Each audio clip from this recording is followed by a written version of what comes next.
Hello, my name is Emma, and today I have a special list of recommendations.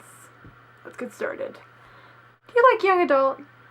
Do you think young adult is so good, but sometimes I want to read an adult novel, but it feels intimidating, or there's too many options, or I've read adult novels that I didn't really like that much, or I don't know, it's not the stuff I'm interested in reading? Well, I have the list for you.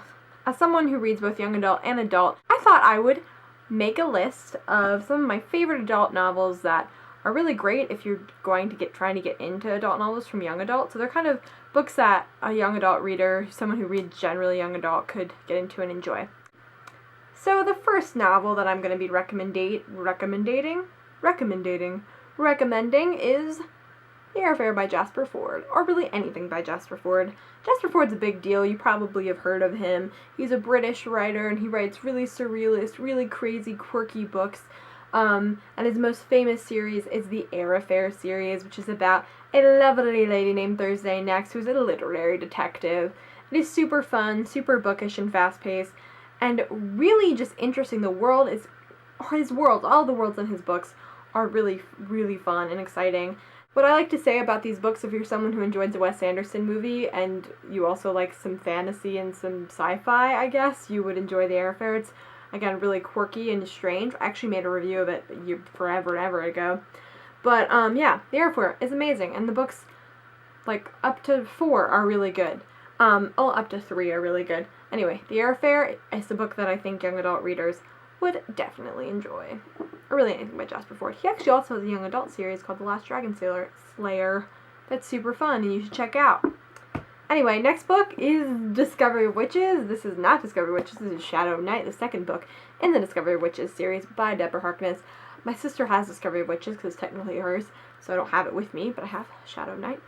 Discovery of Witches is about a woman who's like 33. She's a professor and she's doing a sabbatical research sort of thing at Oxford, where she attended graduate school, but she's also a witch, and there's also a vampire that she has to team up with to kind of save the world in some ways, and save kind of these creatures that include vampires and witches and demons.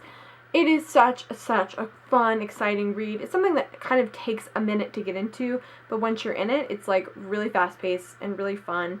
It's a book that allows you to sort of get deeper into the world than maybe some young adult books allow.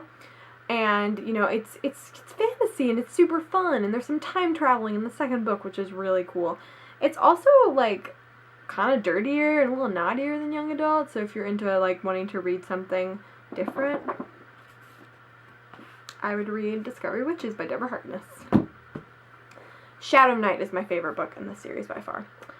Next book, Witches v. Send by Melissa De La Cruz. I talked about this in my review roundup sort of video. And this is a witch novel. There's a show on Lifetime that is nothing like this book. This book is it's really short and it's fast-paced and fun. It's great for young adult readers because it's so fast-paced and fun and super quick to get through. And again, it's a little bit naughtier than young adult, maybe at the same level as like Shatter Me, the Shatter Me series. So it's not super naughty, but it has its moments. Again, it's super fun and intriguing and cool, and I like it a lot. So for more of a serious read, I would say anything by Margaret Atwood, specifically The Handmaid's Tale. Everyone probably has heard of Margaret Atwood and heard of The Handmaid's Tale.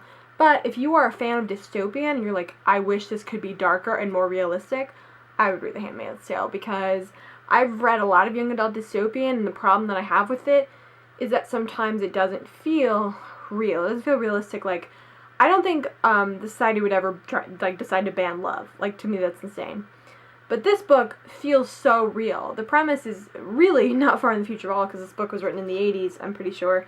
And it's about women, like poorer younger women, being used as sort of like slaves, like sex slaves, and being impregnated in order to continue on these old white rich families' lines. It's super dark, and the ending is really ambiguous. But it's something that it feels important, and it feels like if you're a fan of dystopian, you should read The Handmaid's Tale. Along with, like, Brave New World, 1984, and all those good books.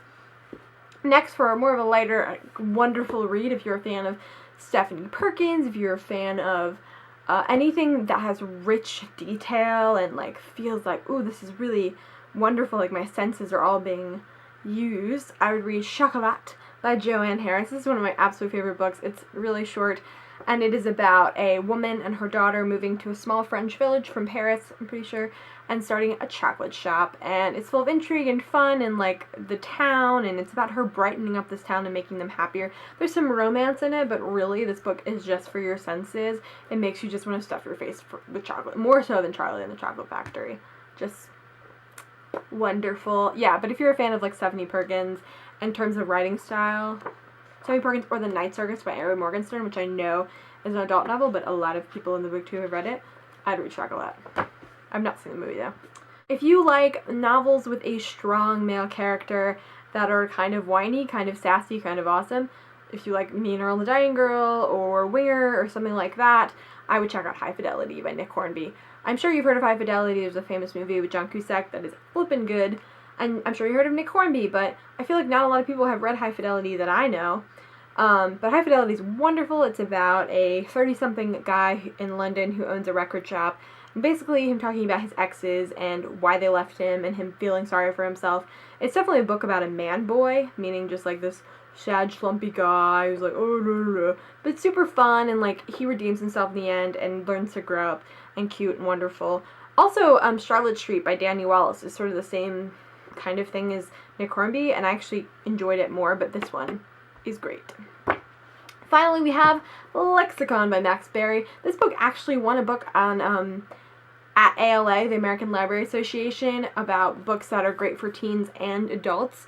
A great crossover novel. This is a crazy book. I'm not even going to get into it, but I'll read the back for you. It says, "Sticks and stones break bones, words kill. They recruited Emily Ruff from the streets. They said it was because she is good with words.